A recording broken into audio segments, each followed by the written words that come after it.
10 సంవత్సరాలు ఒక కుటుంబ పాలన, ఒక అవినీతి పాలన, ఒక మూర్ఖత్వ పాలనతో తెలంగాణ మొత్తం సర్వనాశనం అయిపోయింది. ధనిక రాష్ట్రం అప్పుల పాలైంది, కానీ ఒక కుటుంబం మాత్రం ధనికులైపోయిన వాళ్ళు. మామూలు పాస్పోర్ట్ దందా చేసి, దొంగ నోట్ల దందా చేసే కుటుంబం ఇలా 1000 కోట్లు సంపాదించింది. అక్కడ బీదర్లా, మీ అందరికీ ఇన్నోళ్ళు చెప్పలే విషయం చెప్తా.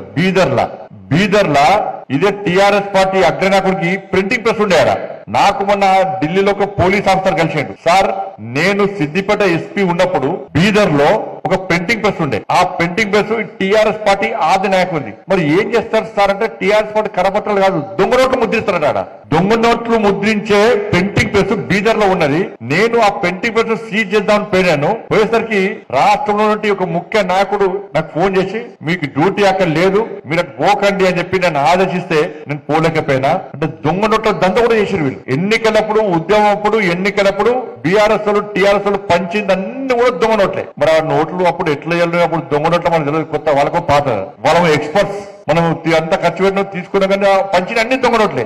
ఉద్యమం తర్వాత ఎన్నికలప్పుడు టిఆర్ఎస్ వాళ్ళు పంచిన పైసలు మొత్తం దొంగ నోట్లే. బీదర్ లో ముద్రించిన దొంగ నోట్లు అవి కుళ్ళ. ఇలా ఆ కుటుంబం ఇలా కోటీశ్వర్లు అయిపోయింది.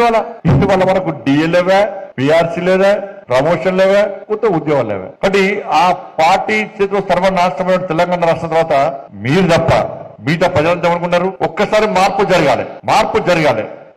జరిగితే ఇవాళ తెలంగాణ రాష్ట్రం కొంచెం బాగుపడతాడు. ఈ కుటుంబ కబంధాస్తాల నుంచి తెలంగాణ రాష్ట్రాన్ని సాధించుకోవాలని చెప్పి మార్పు కోరుకున్న ప్రజలు భారతీయ జనతా పార్టీకి ఓటేయాలా, తప్పిపోయి కాంగ్రెస్ పార్టీకి ఓటేసారు. ఇప్పుడు కాంగ్రెస్ పార్టీకి ఓటేస్తే పరిస్థితి ఏంది, వల్ల పేన మీకలు పోయి పోయేవాడు అంటే అయిపోయింది. నా ఘర్కా నా ఘాట్ కన్న పరిస్థితి అయిపోయింది. ఇవాళ పరిస్థితి ఏందో ఒక్కసారి వచ్చండి.